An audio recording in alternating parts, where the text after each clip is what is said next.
lens of truth. He couldn't be here. Not now. Zelda darted down the stone path, one hand reaching for the knife hidden beneath her garb. She ran past the door of Impa's house, opening herself to magic's enduring flow. She embraced fire, ready to cast it instantaneously, if she can get close enough. She caught sight of the demon running around the corner of a nearby shop, a Jith's Emporium, and into a narrow lane. Zelda considered following it, but without help, a pursuit into the laneway would be foolish. Phantoms conjured from a person's image seldom died easily. Zelda's sharpened Sheikened senses tingled at the distinct feeling of shadow magic. It was an odd sensation, one that made her skin crawl and caused goosebumps to break out along her arms. A chill spread through her veins as she sensed Darklink moving towards the well and the windmill's broken remnants. There were people situated there who would have no idea what was headed their way. Zelda ran, earning startled looks as she bolted past people peering out of their homes. She arrived in the square where the well stood. It was teeming with people and Gorons who were still combing the ruins surrounding it. The Gorons looked up as she ran into the plaza, some offering greetings, others making anxious queries. Zelda heard none of them. She had to cut the demon off from its intended path. She darted around a corner, skidding as she came face to face with a Goron. It gave a startled yelp, and Zelda stepped to the side with nimble feet, nearly avoiding a collision with the creature's bulky hide. As she ran, a dark figure darted out from behind a building. Darklink ran towards the well, knocking aside swords and spears as the startled guardsmen tried to block his path. Goddesses. It really didn't want to fight. This struck Zelda as strange, but she forced the thought aside as quickly as it surfaced. There were too many people inside the square, and using magic could hurt many, which was something Zelda wanted to avoid, especially since it would turn them against her. Before she could scream for everyone to run, Darklink reached the well. He vaulted over the stone and straight into the dark abyss. No normal creature would survive that fall, but she knew better than to believe it would kill the demon. Zelda stopped beside the well, gasping for breath. Being cautious, she formed a magical barrier within the structure's throat, then peered into the darkness beyond the shimmering barrier. There was nothing to be seen, unsurprising given that the bottom lay at the base of a 60-foot drop. Zelda almost considered getting some rope and climbing down after the demon. No sooner the idea crossed her mind, she dismissed it, realizing it was a reckless idea. Climbing down would make her a fine target for anything waiting in the shadows, and everyone believed there were unspeakable things down there. They all knew the well was cursed. It had been abandoned for years before it was drained and sealed. Some people in Kakariko believed the well was haunted by the spirit of a child who fell inside. They named him Ben and told tales of how he followed those coming to fetch water from the well. The boy never spoke, just watched in an endless vigil. Eventually, the villagers had gotten so sick of being haunted that they requested the Sheikah's aid to appease the wayward spirits. Zelda thought it was just another tale that often sprung up in taverns and inns over the years. Those with the taste for less pleasant stories believed the well was a mass grave built during the Sheikah Schism. The spirits of those souls now haunted the Shadow Temple, where the damned lingered with an insatiable hunger for vengeance.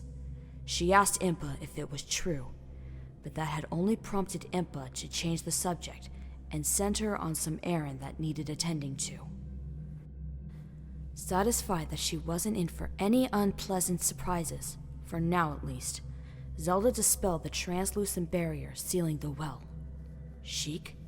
My lady? What in goddesses was that? Zelda jerked up tight at the man's voice, then turned to see a guard walking towards her. The man's tattered sash and red and blue embroidery blackened with soot marked him as one of Toru's captains. However, it took her a moment to recognize him. He was looking beyond her, his eyes wide as they settled onto the well. People were gathering around now, murmuring amongst each other and casting suspicious glances at Zelda.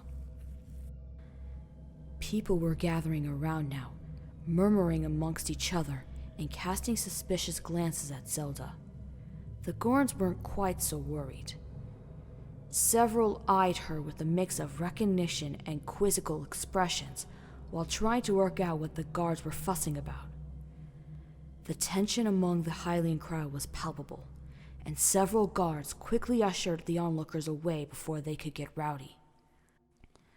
They avoided pushing or shoving, which Zelda was grateful for. That sort of thing could start a riot. Zelda turned her attention to the young captain, his eyes trailing from her dagger and up towards her eyes. Realizing she was still tightly clutching her weapon, Zelda quickly sheathed it. "My lady?" the officer sounded as uncertain as he looked. "A servant of the necromancer," Zelda answered grimly. "It looked like our sworn brother," grumbled a Goron as he lumbered towards her, earning an uncomfortable glance from the guard. "It was a trick, I assured you," Zelda said, pitch calm. When the Goron looked at her uneasily, she added, "I doubt it's coming back. Return to your duties." The Goron nodded and ambled off, leaving both Sheik and the guard alone. "You sure it isn't coming back?" the captain asked her quietly. "One cannot be sure of a great number of things in a time like this," Zelda said, avoiding a direct answer. It was one of many habits the Sheikah were notorious for. "Tell your men to keep an eye out, and if anyone sees anything, report to General Toru immediately." The officer looked like he wanted to ask more questions, but thinking better of it, he turned and dashed off to his task. Zelda turned back to the well, her mind still fixed on the demon and its odd behavior. Why did it flee? If she wanted certainty that it wasn't coming back, she'd have to act fast. First, she quickly found Gemite, who was busily helping his kin sift through broken bricks and timber. He greeted her with his usual jovial smile, even after smacking a Goron across the head for eating something it had found in the ruins of someone's house. Zelda sent Gemite to fetch Link, instructing him to send the boy to Impa's house. As Gemite rolled away, somehow garnering some speed as he did so, Zelda's thoughts returned to the bag she'd seen the demon carrying. It must have been after something. She didn't have a clue what that could be. Impa kept a whole manner of strange things inside her house. Most Zelda was not allowed to touch, but she couldn't think of anything specific that might have drawn the demon's attention. Hoping she could determine what the demon wanted, Zelda walked quickly back towards Impa's house. Her heart pounded as she ran up the stairs to Impa's door, a part of her irrationally afraid. There always was something downright eerie about Impa's home, as though the souls of its previous owners dwell within, barely tolerating anyone's entrance. Even the villagers believed it was haunted, just like the well. As Zelda placed her hand on the doorknob, she noticed there was a key already in the lock. Odd. Dark Link must have left it there, too intent on fleeing once he'd been spotted. Not wanting to think about how he'd come across the key in the first place, Zelda pushed the door open and stepped aside. Except for the strange, lingering souls with their melancholy, nothing seemed out of the ordinary. Several chairs with plush velvet cushions were arranged around a table with a tray of tea in its center. Above the cold hearth stood a tapestry depicting a mask, Impa's family emblem. It was similar in appearance to the Mask of Truth, but the red teardrop was missing. This wasn't too surprising to Zelda, for the crimson teardrop was a relatively recent addition, a symbol of the Sheikah who died during the 100-Year War. All Zelda knew of that war was that Impa had supported the royal family, and then turned on them in an attempt to seal the monarch's estranged son on the throne. Given that it appeared that the royal family had sanctioned the slaughter of the rebel Sheikah, it seemed little surprise that Impa had fought against them. Was that why Impa never spoke of her family? Did her choice to side against Zelda's great-grandfather turn them against her? It would explain why Impa hated the tapestry so much. Impa's family motto was written across the tapestry's bottom in ancient Sheikah. There is no light without shadow. The mottos of most noble houses were grand and inspiring, and yet Zelda found this one to be neither. She often wondered where he came from. Nothing inside the room looked odd or out of place. A cup of tea sat untouched and stone cold on one side of the table, a book propped beside it. If Zelda had to guess, Impa was probably reading rather than celebrating with the village when the first attack took place. It made sense, since Impa didn't partake in what she referred to as frivolous occasions. Oh, Impa, Zelda thought. Her chest tightened as she looked around the empty room. Why did it have to be now, when I need you most? Pushing her thoughts away from her mentor's untimely demise, Zelda glanced back up at the tapestry. The mast stood in the center of one long family tree, with names dating back centuries before the first Hylians permanently settled into what was now the Kingdom of Hyrule. This was when the Kokiri occupied almost all Hyrule, and the present kingdom was little more than a minor province. The names on the tapestry were so small that Zelda needed to squint to see them. Impa hated the tapestry. She tried every means to remove it, short of burning the entire house down. The tapestry itself was magically stuck to the wall and was able to resist every attempt to remove it. She could only guess why Impa disliked it so much. The woman had many secrets, and Zelda could only contemplate how little she knew about Impa's past. She was still struggling to accept what she learned of Impa's past. While Zelda remembered Impa saying that someone had attempted to end Ganondorf's life, she never suspected who that would-be assassin was. What else didn't she tell me? Zelda felt cold to the bone as she contemplated whether or not Impa knew Link's fate. Would he even survive his encounter with Ganondorf? Memories of that vision washed across the surface of her mind. His body lay cold and broken. She desperately tried to shake him awake, but no life stirred. He was gone. A monstrous figure of nightmares loomed over them with blades nearly as long as Zelda was tall, its triumphant laughter booming across the land. No, Zelda thought. He wouldn't fail. Link could not fail. And she would not let him, not when so much depended on whether or not Link survived. Impa's name was near the tapestry's base. She was the eldest of 4 siblings who died during the 100-Year War. Zelda turned away from the mantle, examining the room one last time. Behind the dining table, the door to the larder stood open. She knew she'd find the basement doorway through there. That must have been where the demon went. She walked into the larder and looked around. The room was almost bare, save for a foul-smelling bottle of milk gone sour. She moved into the storeroom and faced the plain stone wall on her right.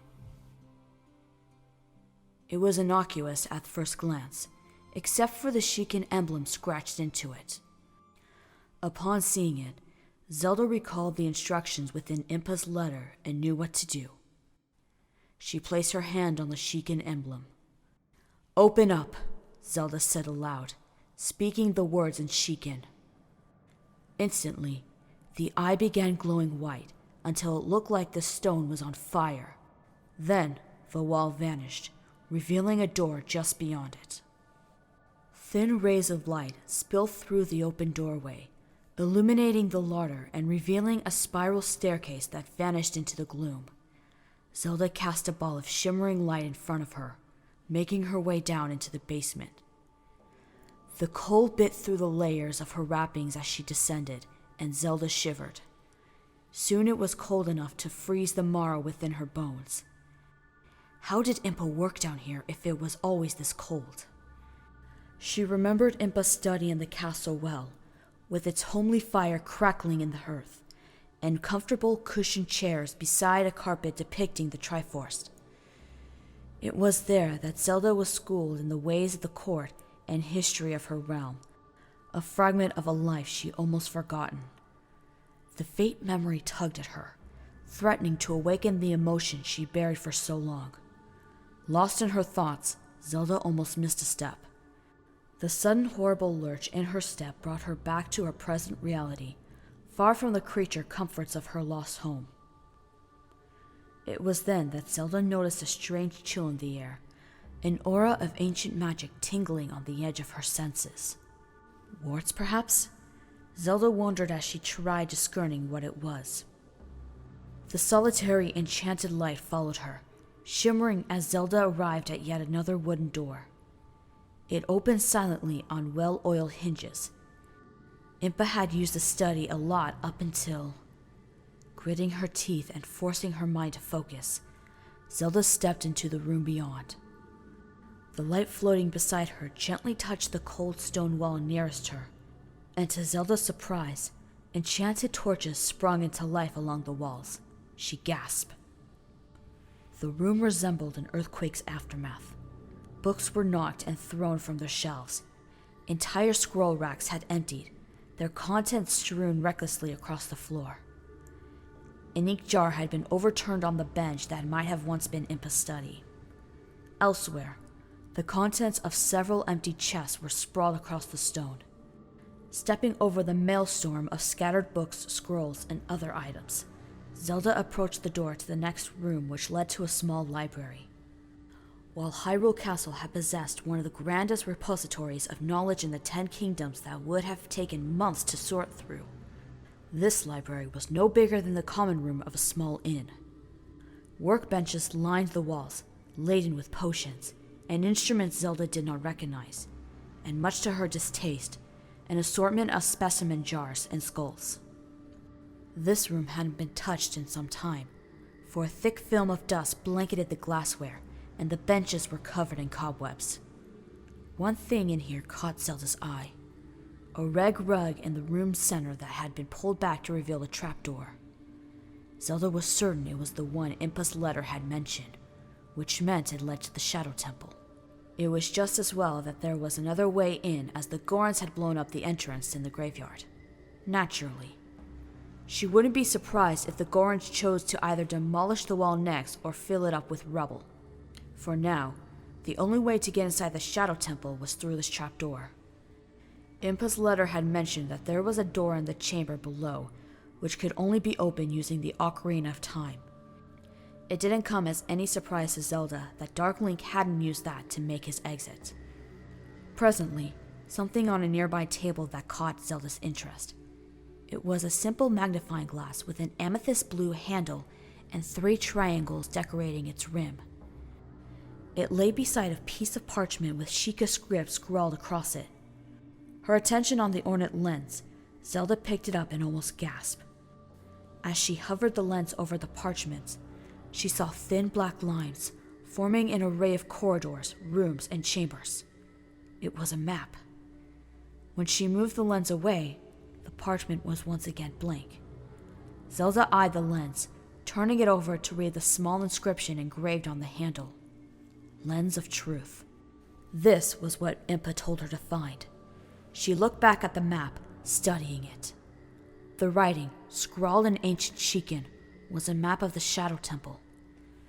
As she hovered the lens over the largest chamber, the lines vanished again, then rapidly reappeared to reveal a much larger representation of the room. The chamber's sides were speckled with little black dots, each with a name beside them. Zelda recognized the names of a dozen villagers and almost gasped as she came across Impa's name. Did that mean she was still alive? Without knowing how the map worked, she couldn't tell. There was another name she recognized too, Halvard. Beside him was a neatly scrawled circular symbol she recognized as the Shadow Medallion. When she turned around, still examining the lens edge for any sign of another inscription, Zelda noticed something odd. When she held up the lens towards one of the bookshelves, the shelf vanished, a door resting in its place. When she moved the lens away, the narrow bookshelf returned. As she walked towards the door, Zelda tried in vain to ignore her peripheral vision. She could see shelves out of the corner of her eyes, certain that she'd find herself walking into it rather foolishly. Glad she was alone, Zelda hesitated before the bookshelf and then took a step forward, smacking her head straight into it. What the? Zelda almost dropped the lens, biting back a curse that, once upon a time, would have gotten her switched until she couldn't sit down for a week. Goddesses, damn it, she thought, irritation rising. What was the point of the lens making the bookshelf invisible if all it meant was walking right into it? The Sheikah were not known for their sense of humor, so that probably wasn't the case. Besides, a study filled with books and artifacts of arcane magic didn't seem a likely place for such a stupid prank. No, she was missing something. No doubt, she reasoned. It was pretty obvious. She peered back through the lens and something else revealed itself that hadn't appeared when her hand was on the door. One of the stones looked slightly out of place, protruding from the wall. Zelda pressed her hand against the smooth stone and gave it a gentle push, making it slide back in line with the rest of the wall. The moment she did that, the bookshelf vanished. Now it was neither visible with or without the lens. Not entirely convinced she wasn't about to collide with the shelves again, Zelda held her hand out and felt for a shelf. Finding nothing, she twisted the doorknob and pushed it open. The room looked similar to the first one, shelves lining the walls of pale stone. She thought it was odd. There was a piano on one side with a disembodied, scaly black hand atop the instrument. It looked grotesque and lifelike. She took a step forward. Crunch! Zelda almost jumped out of her skin before looking down to see what she had trotted on. It was a mask. Masks of various designs lay scattered across the floor around a heavy wooden trunk. That's strange. Impa didn't have a fascination with masks. The mask she stepped on was shaped like a Keaton, a fox-like animal not native to Hyrule. A crack now ran across the mask's face, and Zelda placed it gently on the nearest workbench. Her eyes fell on a book resting there, open to a page bearing illustrations of people wearing masks. The faces of the masks were twisted. The bearers seemed to be in tremendous pain as they writhed in agony. The illustrations showed the victims gradually transforming into animals. The artist used exquisite detail to emphasize just how painful the transformations were. With little doubt that the book belonged to the masked salesman, Zelda closed it and studied the front cover. Sure enough, Halvard's name was written in bright silver letters at the bottom. Zelda reasoned that Impa must have let him use this room to store his things. Zelda took another look at the trunk's contents scattered across the room. She picked up a gray mask, its face contorted in an agonizing scream. Finding herself liking this man less and less by degrees, Zelda took a look inside the trunk. The only thing left was Halvard's dusty rucksack that Zelda would have recognized anywhere. It was slashed and now empty, the masks normally decorating its sides scattered. A sudden thought sent a chill down Zelda's spine. She took another look at the masks, searching for a familiar heart-shaped mask with bright, round amber eyes. One mask, its face beaming up at her, nearly made Zelda jump out of her skin when it started singing, its happy song casting a dissonant note through the silence. Heart-pounding and feeling rather foolish for being spooked by a child's toy, Zelda picked it up. A memory stirred, bringing a faint pang of sadness with it. Ewan had liked these masks.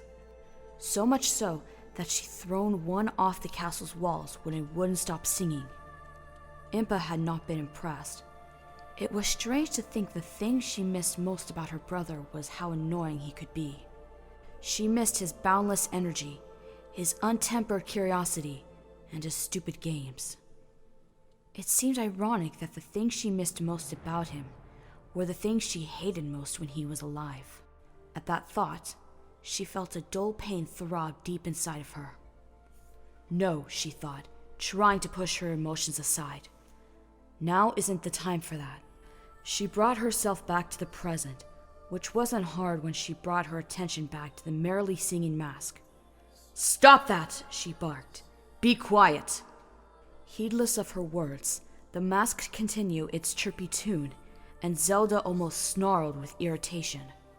Suppressing an urge to set the annoying thing on fire, she marched over to another open chest and threw the mask in it.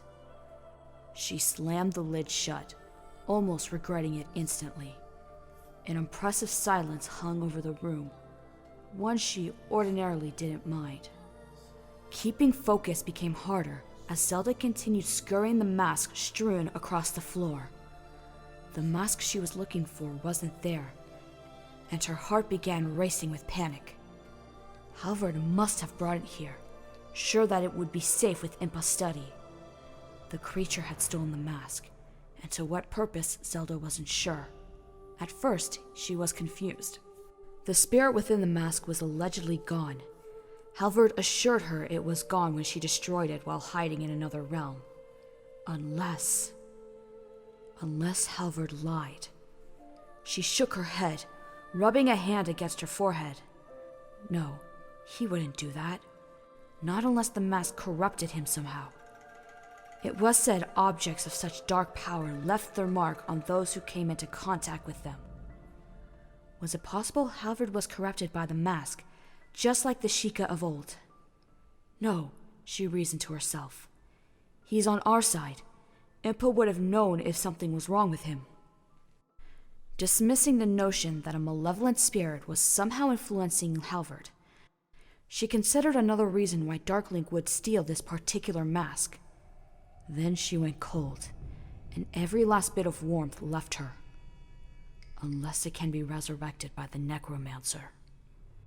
Halvard had warned her it could be resurrected, but he was certain no mages alive were capable of performing such a feat.